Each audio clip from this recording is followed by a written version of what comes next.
I'm Georgina, 38 female. I live on a sprawling 50-acre estate just outside the city, a place I built from the ground up after my tech company went public. It's quiet, peaceful, and usually my sanctuary. This story, however, is about how my own family tried to turn the one time of year meant for togetherness into a weapon against me, and how I used this sanctuary to build something far better in its place. Before this story unfolds, I'd love to connect with you. Please let me know in the comments where you're watching from and what time it is in your corner of the world. It's amazing to see how far these stories can travel. Thanksgiving, for as long as I could remember, was a Vance family institution. It wasn't just a holiday. It was a summit, a reunion, and a theatrical production rolled into one, always hosted at my mother Carol's modest three-bedroom house. The house itself seemed to groan under the pressure each year, its walls absorbing the scent of roasted turkey, the sound of clashing opinions, and the thick, unspoken tensions that simmered just beneath the surface of forced smiles. Every fourth Thursday of November, we'd all cram into her small living room, aunts, uncles, cousins, and the ever-expanding brood of their children. The centerpiece of this tradition was my mother's authority. She decided the menu, the seating chart, and the official time for grace. No one dared question it. For my part, I always tried my best to fit in, to shrink myself down to fit the cramped confines of that house. I'd arrive with expensive bottles of wine that my brother-in-law, Gary, would eye with a mixture of desire and resentment. I'd bring professionally made pies from the city's best bakery, only for my older sister, Brenda, to make a passive-aggressive comment like, "Oh, Georgina, you shouldn't have. We all know you're too busy for baking." She'd say it with a tight smile, holding up her own slightly lopsided pumpkin pie as if it were a trophy of moral superiority. I was the successful one, the tech entrepreneur who'd gotten lucky. They never saw the 100-hour weeks, the sleepless nights spent coding in my tiny apartment, or the constant stress of running a company.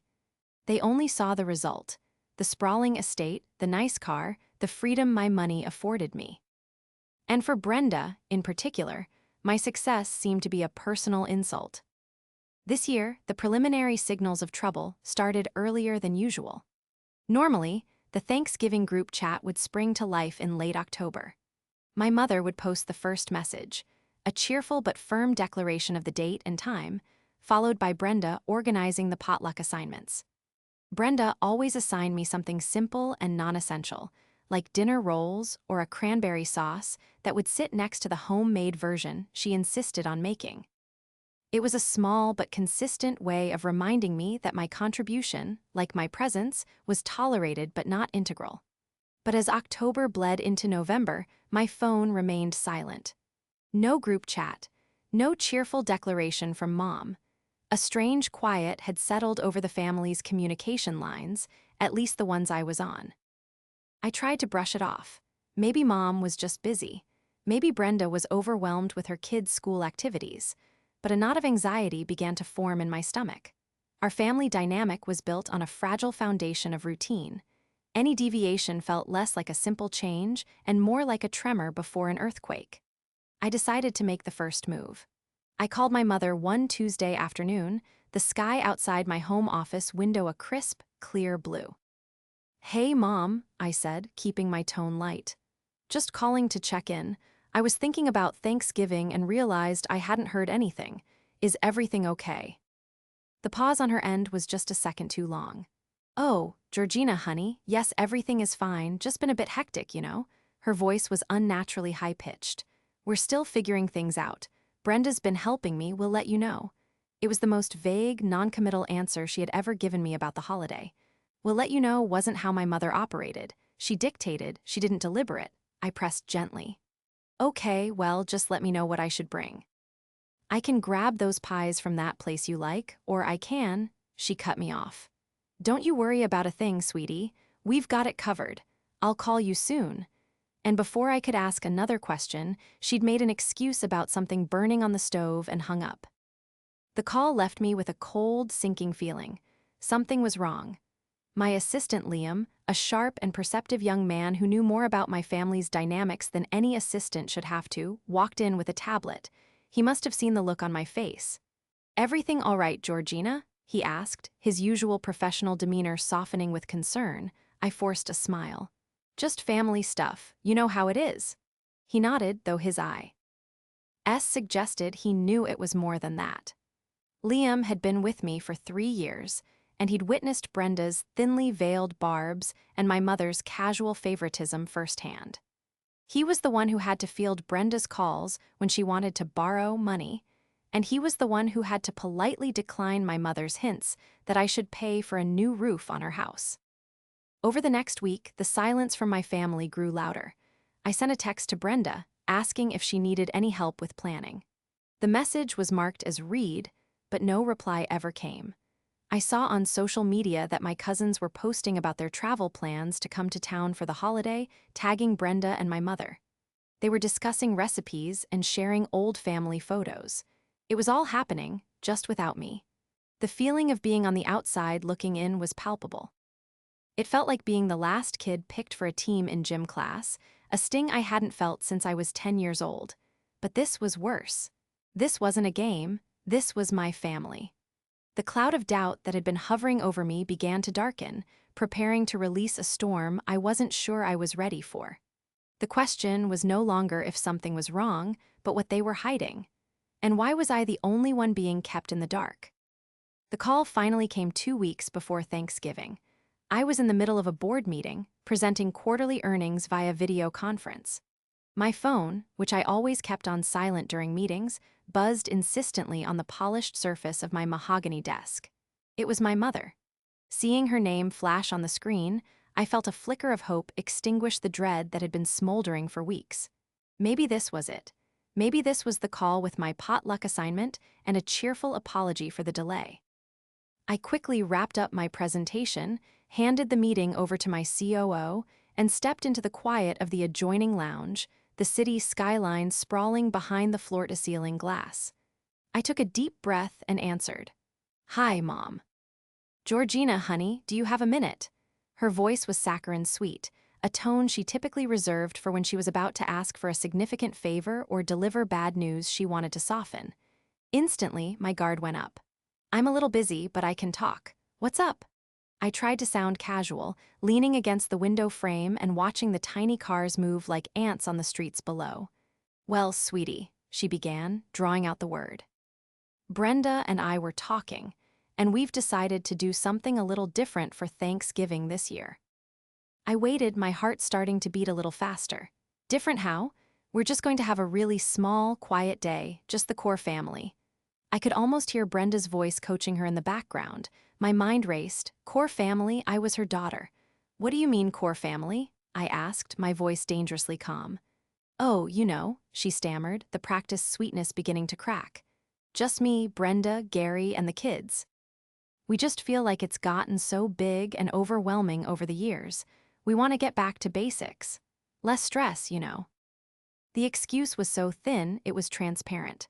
Less stress? She thrived on the stress of hosting 30 people. She lived for the drama and the compliments on her turkey. This had nothing to do with stress and everything to do with me. I felt a cold wave wash over me, a chilling mix of shock and a strange, bitter sense of validation. I knew something was off, and this was it. "So you're saying, I'm not invited?" The words felt foreign and absurd as I said them out loud. My own mother was uninviting me from Thanksgiving. "Oh, it's not like that, Georgina," she said quickly, her voice laced with false sympathy. "We just know how incredibly busy you are. Running your big company, all your important meetings, we didn't want you to feel obligated to come all the way down here for our little get-together. You should take the day for yourself. Relax at your big, beautiful house." Every word was a carefully chosen dart. Big company, important meetings, big, beautiful house. She was using my success, the very thing I had worked my entire life for, as the reason for my exclusion. It was a masterful stroke of passive aggression, undoubtedly crafted by Brenda. They were framing my exclusion as a favor to me. I was speechless for a moment, the sheer audacity of it sucking the air from my lungs. "Mom, I come every year. You know I clear my schedule for Thanksgiving. I was looking forward to it." "Well, there's always Christmas," she offered weakly, as if that were some grand consolation. "Christmas will be for the whole family. This year, Thanksgiving is just for us. Us. The word hung in the air between us, drawing a line in the sand. On one side were Brenda, Gary, the kids, and my mother. On the other side, alone, was me. The message was clear. I was not part of us. My shock began to curdle into a slow burning. Anger. Who is us, Mom? Am I not your daughter? Am I not core family? The questions were quiet, but they carried the weight of years of feeling like an outsider. Years of being the family ATM, the convenient benefactor, the one they called when they needed something but kept at arm's length otherwise. Georgina, please don't be dramatic, she sighed, her tone shifting from sweet to weary, as if I were the one creating the problem. Brenda feels you have a hard time relating to us anymore. Your life is just so different. And Gary, well, he feels a little uncomfortable with all the extravagance. We just want a simple, normal Thanksgiving. Extravagance. She meant the vintage wine I brought because Gary drank all the cheap beer. She meant the expensive toys I bought my niece and nephew because Brenda always complained about not being able to afford them. She meant the help I offered, the problems I solved, the checks I wrote. My generosity was being rebranded as a flaw, a disruption to their simple, normal lives. The betrayal was absolute. It wasn't just about a meal. It was a formal declaration that I no longer belonged. My own mother, swayed by my jealous sister, was casting me out. I see, I said, my voice now devoid of all emotion. It was the only way to keep it from shaking. Well, thank you for letting me know. I hope you all have a wonderful, simple day. I ended the call before she could offer another hollow pleasantry. I stood there for a long time, phone in hand, staring out at the city without really seeing it. The hum of the building's ventilation system seemed to roar in my ears. It felt as though a fundamental support beam in the architecture of my life had just been kicked out. Thanksgiving was more than just a tradition. It was the one day a year I felt tethered to my roots, however complicated they were. Now that tether had been deliberately, cruelly severed. The hurt was immense, a physical ache in my chest. But beneath the hurt, a different feeling began to surface. It was a cold, clear, and unfamiliar emotion, resolve. If they wanted me to have Thanksgiving alone in my big, beautiful house, then so be it. But it wouldn't be the sad, lonely affair they imagined. Not by a long shot. The call had changed everything, but it wasn't just the end of a tradition. It was the beginning of a new one. For a few days after the call, I was adrift in a sea of bewildered hurt. I went through the motions of my life, leading meetings, analyzing data, making executive decisions, but my mind was elsewhere, replaying my mother's words on a loop. Just the core family. Your life is just so different.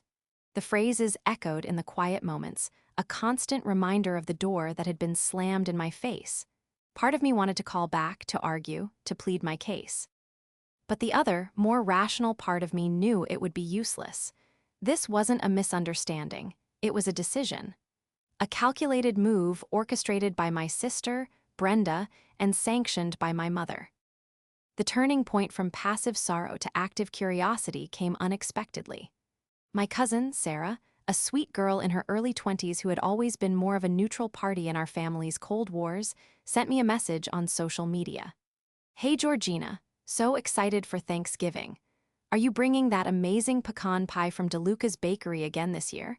I still dream about it. LOL, my fingers froze over my phone screen. Sarah was clearly not in on the Georgina is uninvited plan. A quick check of her profile showed she was my mother's sister's daughter. She was extended family, not the core family my mother had spoken of. So, the story about wanting a small, quiet day was a complete and utter lie. They weren't downsizing the guest list, they were just editing one person out, me. A cold fire ignited in my gut. It was one thing to be excluded, but it was another to be lied to so blatantly, and to have that lie used to manipulate other family members. I typed back to Sarah, keeping my tone breezy. Hey Sarah, still figuring out my plans. Which pie was that again? Send me a pic if you have one. I knew she'd have a picture. Sarah documented everything. A minute later, my phone buzzed.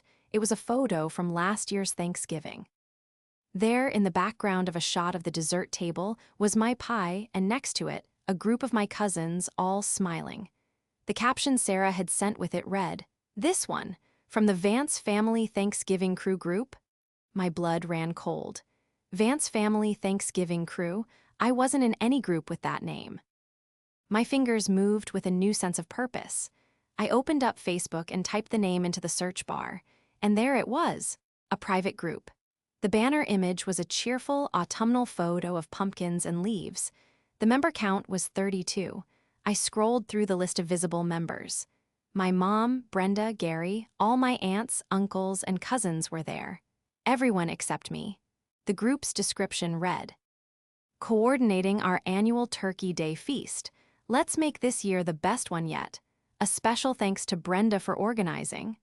My sister was not just the puppet master. She was taking a bow for her work.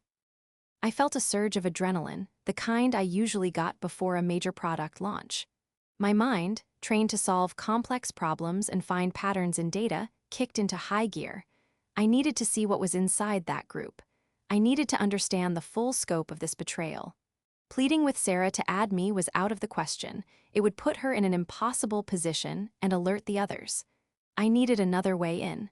That's when I thought of Liam. My assistant wasn't just an organizational genius. He was a digital native who understood the labyrinthine world of social media far better than I did. I called him into my office, closed the door, and laid out the situation. I showed him Sarah's message and the screenshot of the private group. He listened patiently, his expression shifting from professional concern to one of quiet fury on my behalf.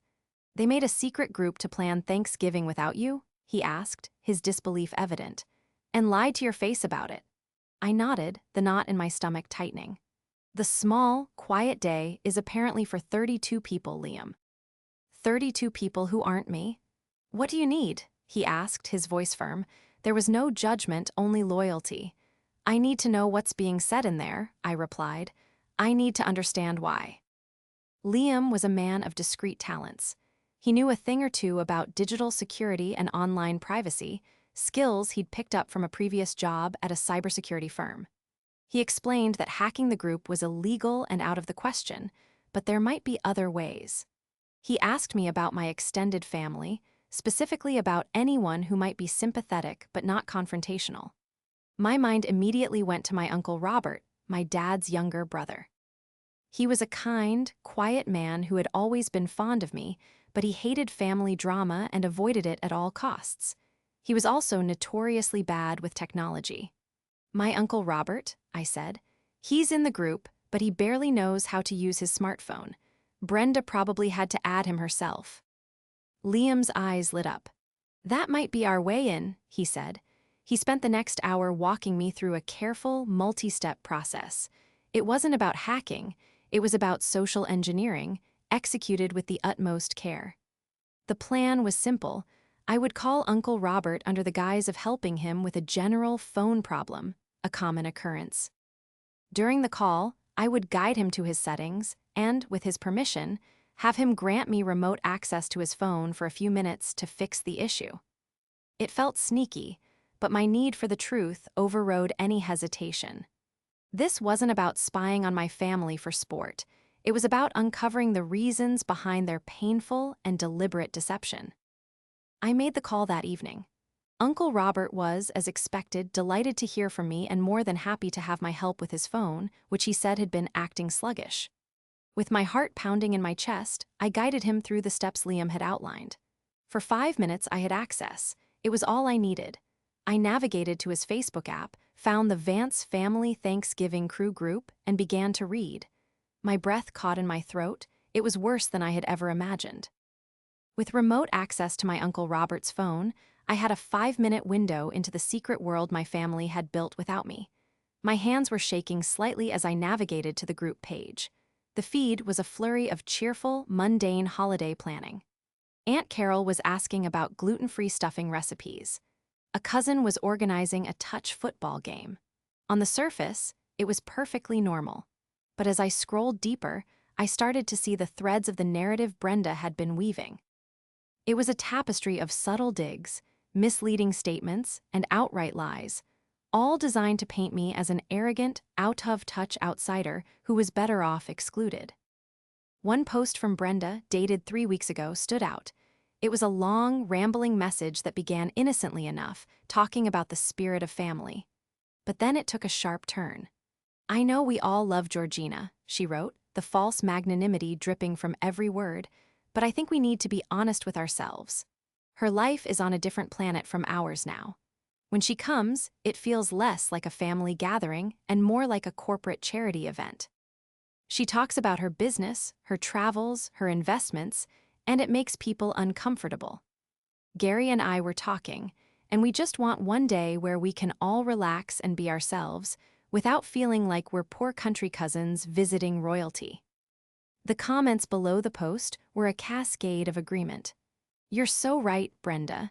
It's hard to talk about my husband getting laid off when she's talking about buying a new property, one aunt wrote. Another cousin added, last year my son felt so bad when he saw the expensive gift she got for your kids, and all I could afford was a board game. They were twisting my generosity into a weapon. The gifts I bought were because Brenda constantly complained about money. The properties I discussed were in response to direct questions about my work. I never flaunted my wealth. I simply answered their questions honestly. But Brenda had expertly reframed it all as a deliberate act of condescension. The most damning piece of evidence came from a thread about potluck assignments. Someone had asked, "What's Georgina bringing this year?" Brenda's reply was swift and cutting. "Actually, I spoke with Georgina, and she's just too swamped with work to make it this year. She sends her love, of course, but her company is her priority. Let's all respect her decision and give her the space she needs." My blood boiled. She hadn't just lied to me, she had lied about me to the entire family. She had manufactured a story where I was the one who had bowed out, the one who had chosen work over family. She had stolen my agency and painted me as the villain of a story I didn't even know I was in. She had preemptively justified my absence, ensuring that no one would question it or reach out to me directly. It was a strategic, manipulative masterpiece. My 5 minutes were almost up. I took screenshots of the most incriminating posts, my fingers flying across the screen. I captured Brenda's initial monologue, the complicit comments, and the blatant lie about me being too busy. Then, as planned, I told my uncle I had cleared his phone's cache and that it should be running faster now. He thanked me profusely, none the wiser. I ended the call and disconnected, the evidence now saved on my own device.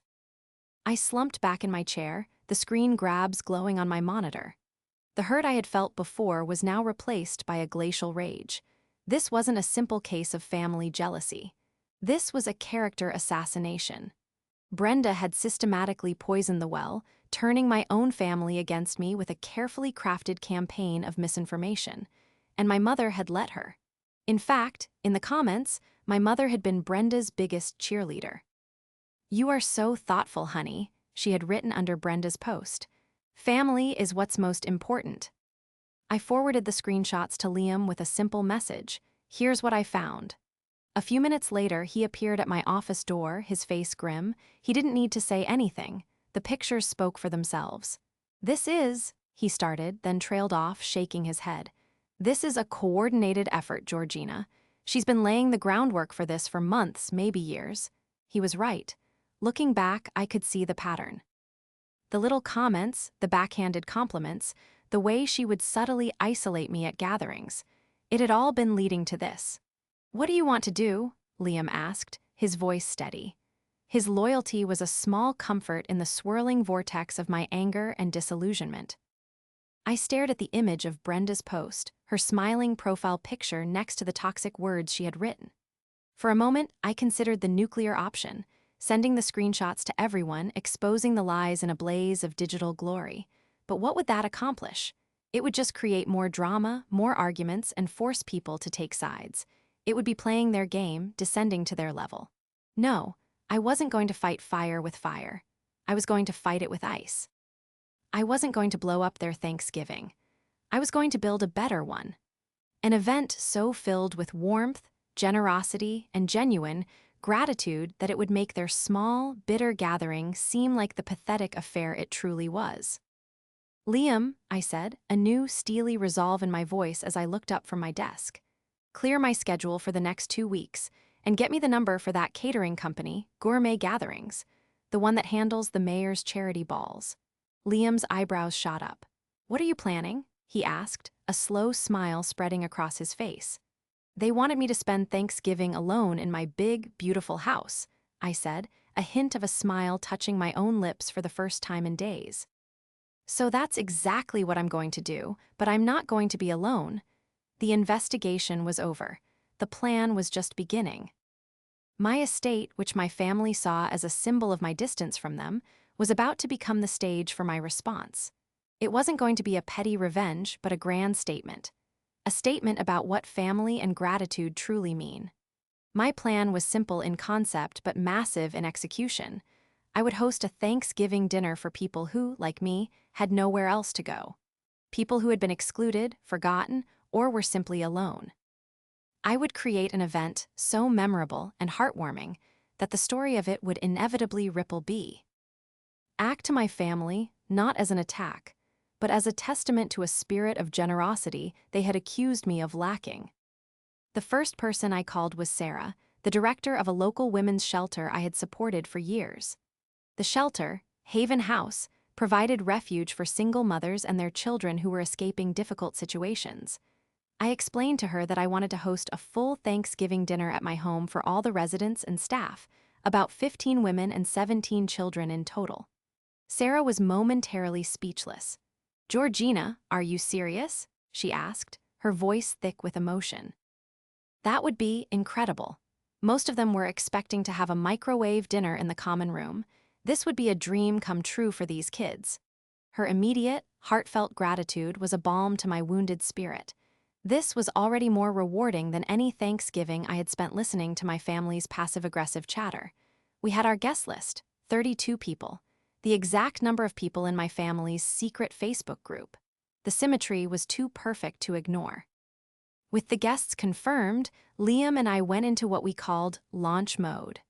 The next 2 weeks were a blur of logistics that would rival a corporate merger. We hired Gourmet Gatherings, the best catering company in the state. I didn't just want a meal, I wanted an experience. I worked with their head chef to design a menu that was both traditional and spectacular. Heritage turkeys, one roasted, one deep-fried, honey-glazed ham, truffle-infused mashed potatoes, wild mushroom and sage stuffing, roasted autumn vegetables, and a dessert buffet that would make a 5-star pastry chef weep with joy. There would be a separate, kid-friendly buffet with macaroni and cheese, mini pizzas, and an ice cream sundae bar. No detail was too small.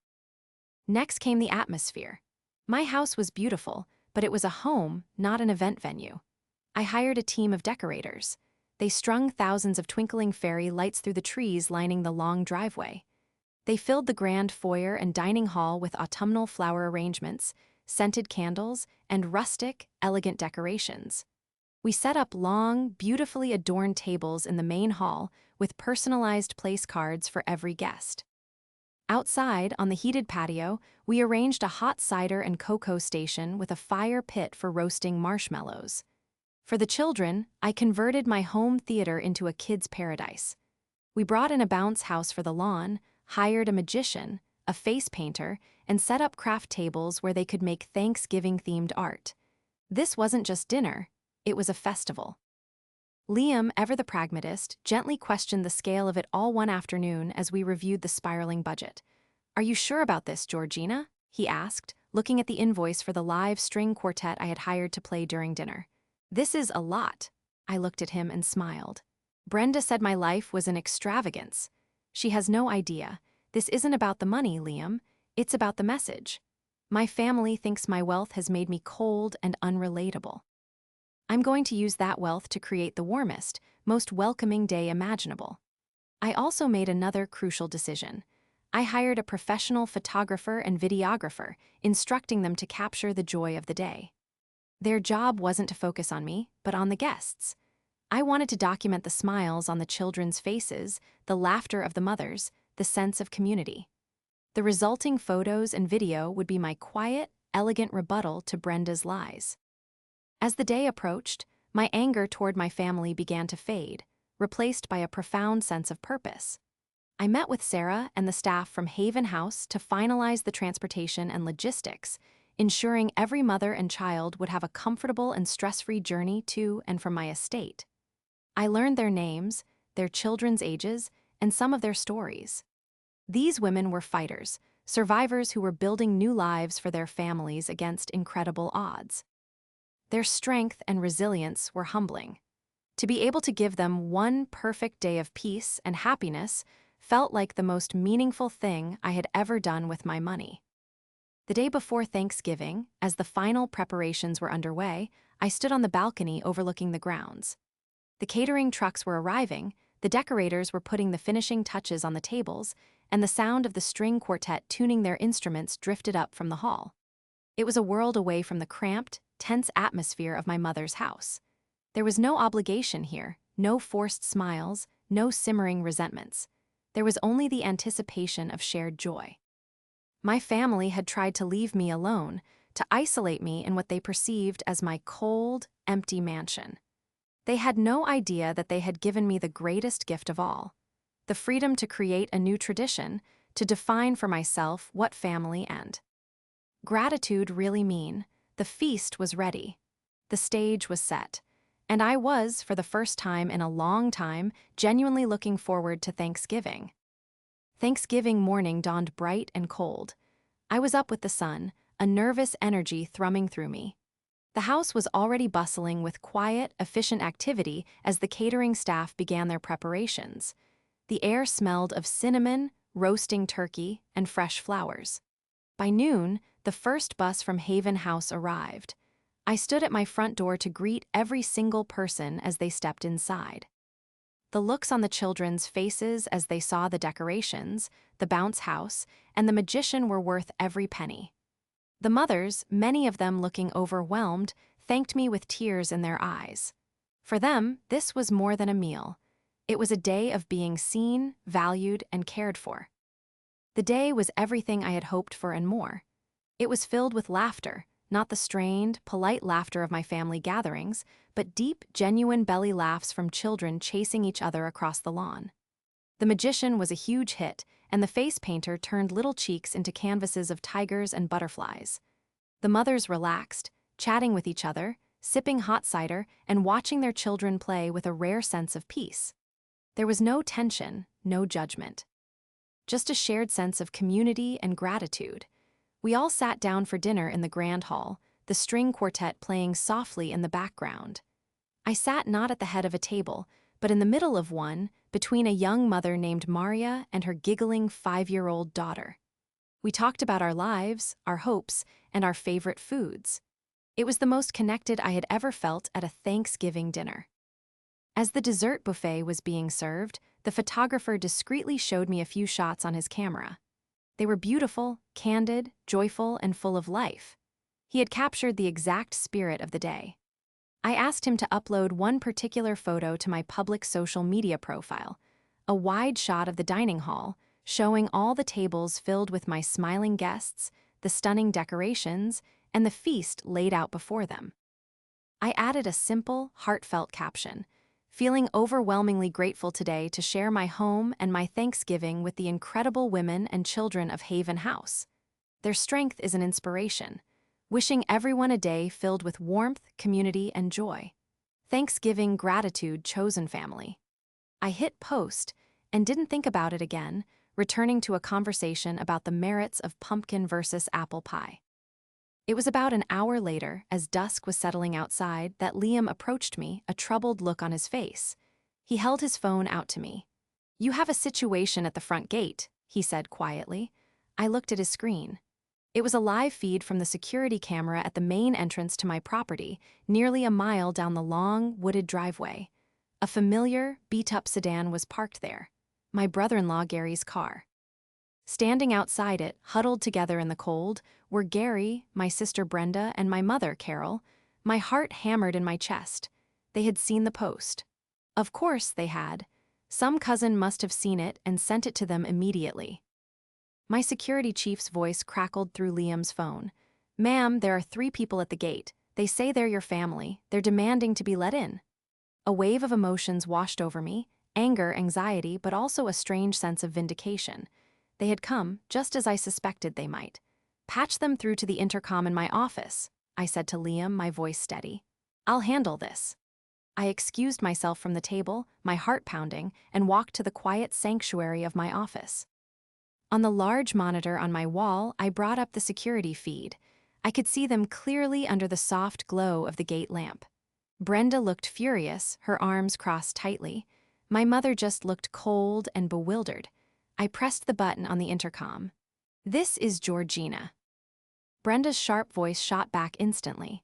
"Georgina, what is the meaning of this? Open this gate right now. We saw your post. What are all those people doing in your house?" Her voice was laced with a venomous mix of outrage and jealousy. I took a deep, calming breath. "Those people are my guests," I said, my voice broadcast coolly through the speaker at the gate. "I'm hosting Thanksgiving dinner." "Thanksgiving is for family?" she shrieked, her voice cracking. "You were supposed to be too busy for Thanksgiving. You told Mom you couldn't make it." The audacity of her lie, thrown back at me as an accusation, was breathtaking. "No, Brenda," I said, my voice dropping, low and dangerous. "You told Mom that. Then you told the entire family that. I have the screenshots, by the way, from the Vance family Thanksgiving crew group." A stunned silence fell over the trio. I could see my mother's face pale on the screen. B. Brenda was momentarily speechless.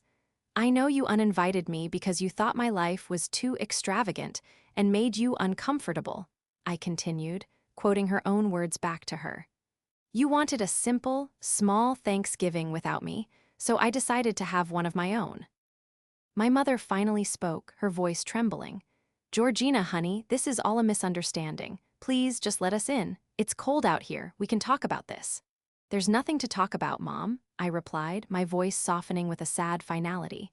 "You made your choice. You chose to believe Brenda's lies and to exclude your own daughter. You wanted a Thanksgiving with your core family. Well, they're standing right next to you. I'm spending my Thanksgiving with my guests. The women and children of Haven House. People who are actually grateful for a little kindness." Gary, who had been silent until now, finally chimed in, his voice full of bluster. "You'd rather spend your time with a bunch of strangers than your own family?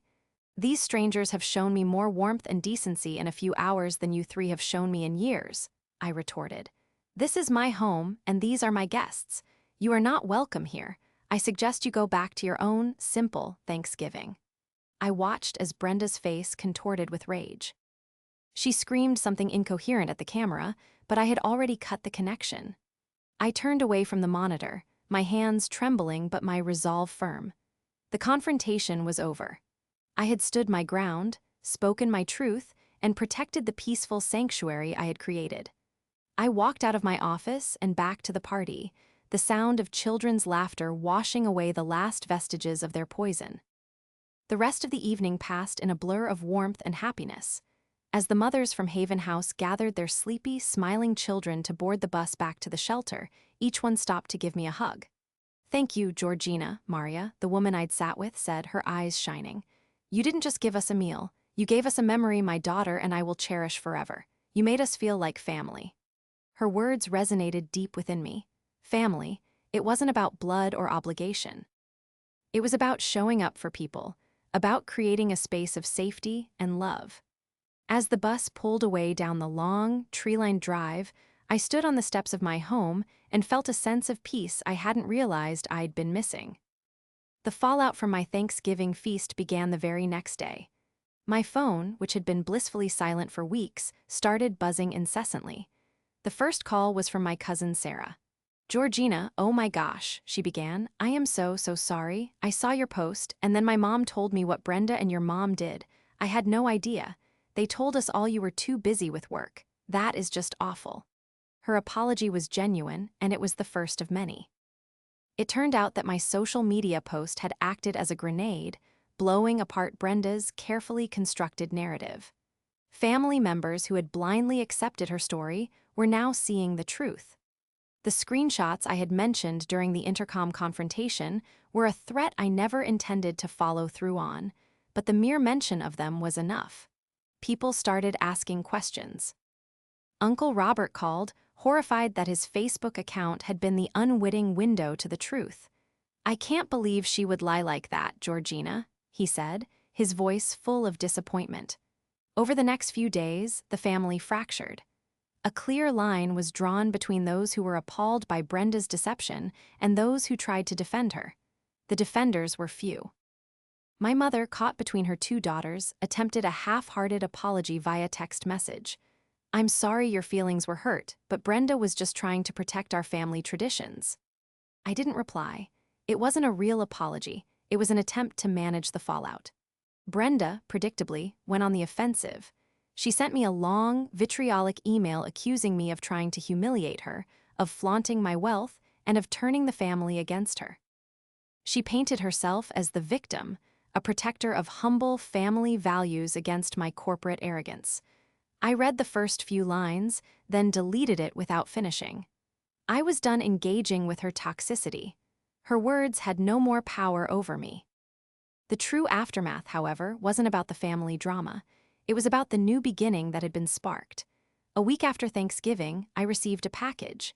Inside was a large handmade scrapbook filled with photos and drawings from the children at Haven House. On the first page was a letter signed by all the women. "You showed us that there is still so much kindness in the world," it read. "You gave us hope." I sat in my office, turning the pages of their heartfelt gift, and I cried. Not tears of sadness for the family I had lost, but tears of gratitude for the one I had found. This experience clarified everything for me. I had spent years trying to earn my family's approval, shrinking myself to fit into their narrow expectations. I had measured my worth by their acceptance. The moment they uninvited me, they had inadvertently set me free. My relationship with my mother and sister was broken, perhaps irreparably. I felt a sense of loss for what could have been, but it was overshadowed by a profound sense of relief. I no longer had to walk on eggshells. I no longer had to endure Brenda's passive aggression or my mother's enabling behavior. I decided to make my Thanksgiving feast an annual tradition. My estate would no longer be just my private sanctuary. It would be a place of welcome for those who needed it. I started a foundation to provide more comprehensive support for families like those at Haven House, helping them with job training, childcare, and housing assistance. Liam, who had been my steadfast ally through it all, became the foundation's first director. My purpose became clearer. My wealth wasn't something to be downplayed or apologized for. It was a tool, a resource that could be used to create real, tangible good in the world. I still hear whispers from the family grapevine. Brenda and Gary's marriage is reportedly strained, the incident having exposed a deep bitterness in her that he is now tired of. My mother spends most holidays alone now, as many relatives have distanced themselves from her after she refused to hold Brenda accountable. I don't take any joy in their misery. I simply see it as the natural consequence of their actions. They had built their family identity on a foundation of jealousy and control, and it had crumbled under the weight of its own toxicity. I, on the other hand, was building something new, something on a foundation of genuine connection, respect, and kindness. My new family was growing, and our traditions were just beginning. And for that, I was truly, deeply thankful.